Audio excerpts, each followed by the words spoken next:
Tistou est un nom bizarre que l'on ne trouve dans aucun calendrier, ni en France ni en d'autres pays. Il n'y a pas de Saint Tistou. Or, il existait un petit garçon que tout le monde appelait Tistou. Ceci mérite quelques explications.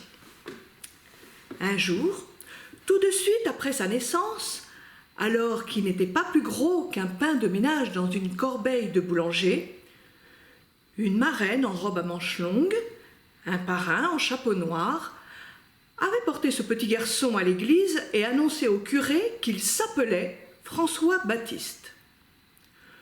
Tout aussitôt s'était produite une chose étrange. Les grandes personnes, comme si elles n'avaient plus été capables de former avec leur langue le nom qu'elles avaient donné à l'enfant, s'étaient mises à l'appeler Tistou. Le fait, dira-t-on, n'est pas rare. Combien de petits garçons et de petites filles sont inscrits à la mairie ou à l'église sous le nom d'Anatole, de Suzanne, d'Agnès ou de Jean-Claude, et que l'on n'appelle jamais autrement que Tola, Zette, Puce ou Mistouflé. Les grandes personnes ont sur toute chose des idées toutes faites qui leur servent à parler sans réfléchir. Or, les idées toutes faites sont généralement des idées mal faites. Elles ont été fabriquées il y a longtemps, on ne sait plus par qui. Elles sont très usées, mais comme il y en a plusieurs à propos de n'importe quoi, elles ont ceci de pratique qu'on peut en changer souvent. Les idées toutes faites refusent de rester sous notre crâne. Elles nous sortent de l'oreille gauche juste après qu'elles soient entrées par notre oreille droite. Elles tombent par terre et elles se cassent. Nous causons ainsi de graves surprises. Et c'est justement ce qui se produisit avec ce petit garçon qu'on avait appelé Tistou sans lui demander son avis.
Les cheveux de Tistou étaient blonds et frisés au bout.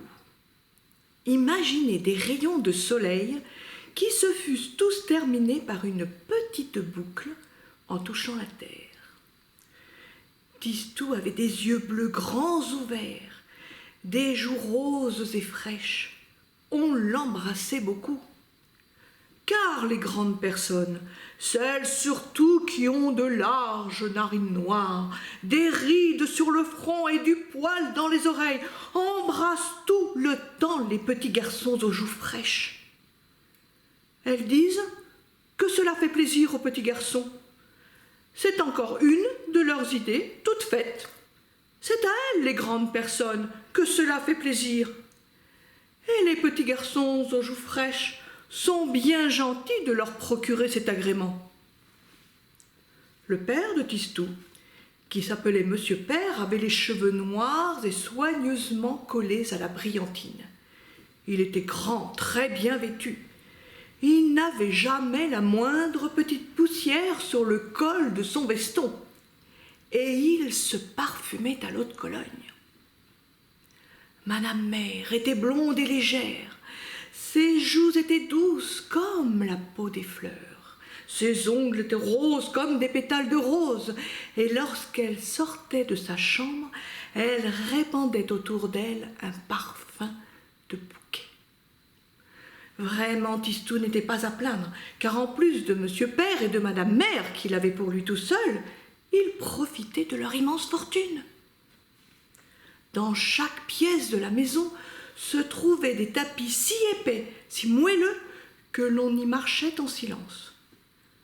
Pour jouer à cache-cache, c'était merveille, et aussi pour courir sans pantoufles, chose défendue, qui faisait dire à Madame Mère « Tistou, mets tes pantoufles, tu vas prendre froid !» Mais Tistou n'attrapait jamais de rhume à cause des gros tapis.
Et qu'il était seul, Tistou enfourchait la rampe et s'élançait pour des descentes vertigineuses.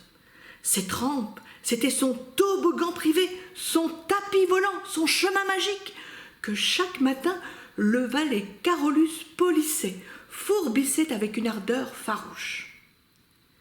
Car Monsieur Père et Madame Mère avaient le goût de tout ce qui brille, et l'on se donnait grand mal pour les satisfaire. Le coiffeur avait réussi à faire de la chevelure de Monsieur Père un casque à 8 reflets que tout le monde admirait. Les chaussures de Monsieur Père étaient si bien cirées, si bien frottées, qu'elles semblaient, lorsqu'il marchait, lancer devant lui des étincelles. Les ongles roses de Madame Mère, chaque jour passés au polissoir, brillaient comme 10 petites fenêtres au lever du soleil.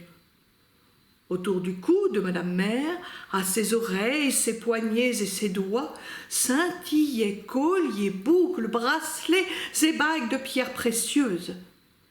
Et lorsqu'elle sortait le soir, pour aller au théâtre ou au bal, toutes les étoiles de la nuit semblaient ternes à côté d'elle. Quant aux 9 voitures qui couchaient dans le garage, il fallait presque chausser des lunettes noires pour les regarder. Lorsqu'on les mettait en route, toutes ensemble, on aurait dit la galerie des glaces en promenade. « Mais c'est Versailles !» s'écriaient les plus instruits. Et les distraits ôtaient leurs chapeaux, croyant saluer un enterrement. Les coquettes en profitaient pour se mirer dans les portières et se repoudrer le nez. À l'écurie, on nourrissait 9 chevaux, plus beaux les uns que les autres. Le dimanche, lorsqu'il y avait des visites, on installait les 9 chevaux dans le jardin pour orner le paysage. Les garçons d'écurie en uniforme de jockey couraient la brosse en main d'un cheval à l'autre, car il fallait que les animaux brillent aussi, surtout le dimanche. Ainsi, vivant dans la maison qui brille auprès de son père un homme scintillant, et de sa mère un vrai bouquet, au milieu de beaux arbres, de belles voitures et de beaux chevaux, Tistou était un enfant très heureux. Mirepoix, ainsi s'appelait la ville où Tistou était né et dont la maison et surtout l'usine de Monsieur Père faisaient la fortune et la réputation. Les jours où Tistou n'avait pas faim, Madame Mère le conduisait à la fenêtre et lui montrait, très loin tout au fond du jardin, l'usine monumentale qui appartenait à Monsieur Père. « Mange ton postage, Tistou, car il te faut grandir. Un jour, tu seras le maître de Mirepoix. Fabriquer des canons, c'est très fatigant, et l'on n'a que faire de freluquer dans nos familles. » Car nul ne doutait que Tistou ne prit un jour la suite de Monsieur Père pour diriger l'usine, tout comme Monsieur Père avait pris la succession de grand-père, dont le portrait en peinture, le visage encadré d'une barbe brillante et la main posée sur un affût de canon pendait au mur du grand salon. Et Tistou, qui n'était pas mauvais garçon, s'appliquait à manger sa soupe au tapioca.